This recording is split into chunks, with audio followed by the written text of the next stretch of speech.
Hey guys, ఎలా ఉన్నారండి అంతా? నేనైతే చాలా బాగున్నాను. ఇప్పుడు ఏంటంటే నేను హెయిర్ కోసం వన్ థింగ్ చెప్పాలనుకుంటున్నాను. చాలామంది మనం బయటకు వెళ్ళేటప్పుడు హెడ్ బాత్ చేస్తుంటే హెయిర్ సరిగ్గా ఎండగా టకాటకా దువ్వి జడేసుకుంటాం అనమాట. అలా దువ్వే టైంలో ఏమవుతుందంటే హెయిర్ సగానికి కట్ అయిపోతుంది.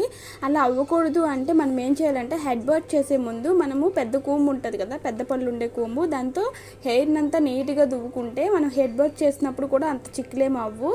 ఆఫ్టర్ హెడ్ బాత్ తర్వాత ఏమవుద్దంటే హెయిర్ డ్రై అయ్యేటప్పుడు కొంచెం స్మూత్గానే ఉంటుంది. మనం నార్మల్గా దువ్వుకున్నా సరే చిక్కులు విడిపోయే అవకాశాలు ఎక్కువ ఉన్నాయి అనమాట. లేదు అంటే మనం ఫింగర్స్తో సెట్ చేసుకోవచ్చు అనమాట.